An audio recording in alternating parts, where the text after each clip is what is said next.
It's fascinating to me when we look in the looking glass and see in your readings symbolisms of gods or goddesses of ancient mythology and how it applies to our current time, and how it seems as if these ancient mythologies were allegories and possibly actually happening in their time, but in our time, it's more of an allegory than an actuality. Juan's piece is about the story of Inanna. Notice that Juan has a white eye over his eye, and he has long hair and a beard. He's looking at a cloaked woman, and he is seemingly in a staircase or a stadium. You can see a set of stairs on the right, and you can see a set of stairs under the bird. You can see a set of stairs by his ear, with the medical industry with the snake going around the pole on his ear. And then the horse and a doorway at the left moving up to fire and a dragon. The year 2024 is the year of the fire dragon. The Holy Grail has a face of himself upside down that looks like a helmet. The Holy Grail looks like a pitchfork until or if you turn it upside down, and then it makes the letter M with a face in it. The man who is seated with a triangle on his head at 3 o'clock is the body language of someone who is being trained to become an angel. Angels wear hats that look like angles. They are fractals of God. They are mirrors, and they reflect 45-degree angles, which is the number 9, which is stepping into a mastery, the ability to awaken and a calling to step into a mastery. Again, in the second piece, are stairways. But instead of Juan having the white eye, his double now has the white eye coming out of the mirror. Notice that Juan is a wizard with the triangular hat, walking with a staff in his left hand. Behind him is a part of himself that is tethered to the moon energy. This is ignorance, darkness, confusion, possibly actions that are leading him to being tethered to the moon, like Ouija boards or studying things that aren't really true. And so we're going to talk about Inanna, but we're also going to explain that your double has all the answers. The answers that you're looking for are not in a book, although you can utilize Google or a book or ancient Sumerian texts or Zechariah Sitchin or whatever to find some secret truths about yourself and your reality. But your higher self has your other eye. And you have one eye in the physical, one eye in spirit, and your double is literally saying to see through the eye of your double for your truth to manifest for you. Your double is not wanting you to be tethered to time. There is a clock on her throat saying, do not speak the words of this physical reality, speak the words of the higher realms. And then there's a tick-tock clock that is connected to the moon, and this could possibly be TikTok, but it's something that tethers us to moon energy. And moon energy isn't all bad, but it's really about darkness. And the sun represents illumination, which is truth and life and knowledge. The white rabbit reflects the triquetra. You're the one who needs your trinity. The trinity is we three kings of Orient are. It's a star system that is awakening within your energetic field, and you need to follow the white rabbit. It's the triquetra. It's the number 1 and 3, which gets you out of the realm of 12, which is time. 12 hours, 12 months, 12 zodiac signs, District 12. In order to get you to the number 13. 13 is 3 plus 1 equals 4, and 4 is the 4th heart chakra, which awakens and enlivens your energetic body and gives you downloads that you are supposed to obey. Notice this man walking with a staff. He looks just like you. This comes from hieroglyphs and stone carvings of Inanna and Ishtar. Notice this individual here. You have the sun, you have the moon, and you have a star. This is your trinity. Notice the 3 and 3. Again, the clothing is very similar to your clothing, and the stairway is similar to your stairway on the female's clothing at the far left. Notice Inky here with the same clothing as you, with the same hat as you. In order to understand body language and these hieroglyphs, we have to understand that the world shifts its polarity. So let's talk about Inanna. She was an ancient Mesopotamian goddess of love, war, and fertility. She's associated with beauty, sex, divine law, and political law. Her symbols are the 8-pointed star, the lion, the rosette, a hook-shaped knot of reeds, and the dove. Also, she is the goddess of heaven. So there's stories of Enki, and there's words that are highlighted like divine justice. And the story of Inanna was that she was killed and she was sent to the underworld. And and basically the story is that half of the time we are in the darkness and half of the time we are saved and are sent to the light. That's what this entire story is about. So you can pause it and read it. It's not literal. So for 5,600 years, we were in winter. And now we have just entered into spring. The sun flips its magnetic polarity every 11 years. And 5,600 is added up to 1100. So that's the number 11. The 11th house is Aquarius, and the golden age of Aquarius brings the golden earth of Saturn. When we're talking about Saturn, you're going to look at a bearded man wearing a hat because he looks like Saturn emits a plasma that looks like a bearded man, and the pointed hat reflects a 45-degree angle, an angel who does the will of God, and the body language of these angels are descriptive as to whether we are in the underworld or the above world.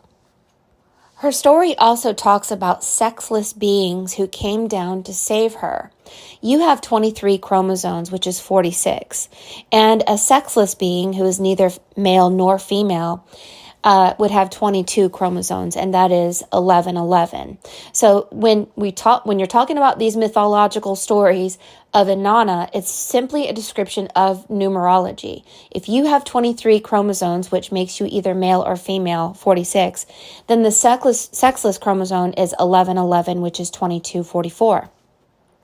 This means that 1111 is here, that the sun flips its magnetic polarity every 11 years, that we have entered into 5,600 years of spring, that we are going through a major polar shift, and it's time to go with that flow and not fight it, because it's time to focus on formlessness.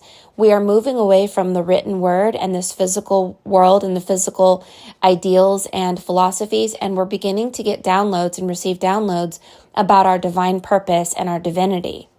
So some of the symbols connected to Ishtar and Inanna are in your piece. That tick-tock clock looks like this symbol right here, turned upside down. And now you know why Alice in Wonderland went to the underworld, or why the character 11 from Stranger Things was in the upside down world, or why the Hunchback of Notre Dame was about topsy-turvy day where everything turns upside down. And even that medical symbol looks like this symbol that is connected to Inanna and Ishtar. So you have some ancient symbols of Mesopotamia in your biofield, explaining to you that you're very connected to these energies that I think that we have misinterpreted, because they are literally telling us about this flipping, because this painting right here is about the flipping. The male energy at the bottom reflects this physical reality. Your body is electrical, it's considered male. The female is above. She is the Mary Magdalene, she's the magnetism. So it goes like this. The bottom of your biofield is electro, the physical world, male. The top part is magnetism, electromagnetism. When the electro meets magnetism, we begin to spin in such a divine, perfected, balanced way that we step into a power, the master that walks on water, because your biofield is the letter M and the letter W. So that Holy Grail that's in front of you is literally, when you drink your Holy Grail, you turn upside down. If you don't drink it, you will not flip. What does it mean to drink from the Holy Grail? It means that you choose to surrender what you know and who you think you are. Go to a place of 0 point energy. It's usually your childlike self. And allow your double to take over. Allow them to make you into a brand new person. Grow your hair. Become the wizard. Because there's truths that are going to be just for you. And these are a shifting staircase. So you're in a place of shifting staircases. So there are people on a staircase like in Harry Potter, and they intended to go somewhere, but the staircase shifted. And you just go where the staircase goes because you realize that the staircase is in divine order. So then you just keep going where spirit leads you, even though it wasn't where your mind intended to go. And this shifting staircase is about how timelines shift. You're going to be shifting timelines. You're going to be a time traveler. If you can maintain 0 point energy, if you do not tether your energy to this physical world. So don't hate, don't get angry, don't fight, don't overly love. Just be neutral. Be in the eye of the needle. You should study the physical because obviously I needed to look up Inanna. But at the same time, take what you've learned in the written word and then let spirit tell you the truth. Like for me, the story of Inanna is not literal. There is nothing in Wikipedia that says, hey, this is the story of how the universe flips every 5,600 years, or how the sun flips its magnetic polarity every 11 years, or how your Taurus field flips with the sun, or how the 11th house is Aquarius.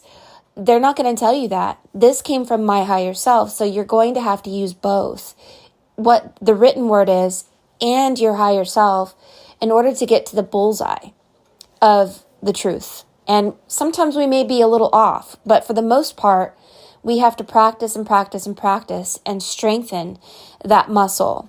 Let's mirror your pieces and see the truth, because we live in a half-cut universe. You're either in the upside down world or the right side up world, but you know what? The truth is both.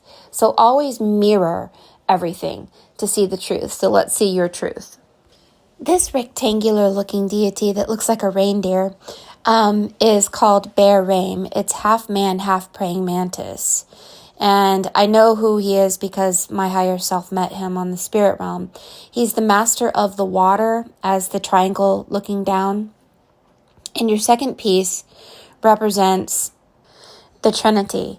That if there is the Father, Son, Holy Spirit, it's the Son that is stuck in the physical body. But the Father and the Holy Spirit are in the mirror, meaning they're invisible. And so we have to see everything as not dual, but as a Trinity. This is also the triangular deity at the top. It looks like a bull, which is connected to Inanna or Mithra. And it looks like the inner hallway of Emerald City that they depicted, but it also looks like a stairway. You might like to know that in near-death experiences, many people see themselves in the middle of a stadium of stairs. It means judgment. It means you're being put either in a lower or higher realm, depending on your actions, thoughts, and words, depending on your adepthood, depending on the power that you behold or your knowledge. So allow your double to take over and you'll become invisible, and you can pass through the lower realms to the higher realms and begin to step into a mastery and the master of time, the master of the mind, the master of energy, the master of not being caught in the world wide web of lies. Thank you, Juan, for what you have to teach us. And it's just time. When it's time for a caterpillar to go and make a cocoon, I'm sure it's very hard for the caterpillar to say goodbye. But we have to go and study and focus on our higher self, not on this world, and do what must be done. Because if you want to turn into a beautiful butterfly where you have control and you have the ability to change things for the better and partake of the waters and the holy chalice and the holy grail of power, then you have to do it. And that's what your time is. And that's why you got a reading from me.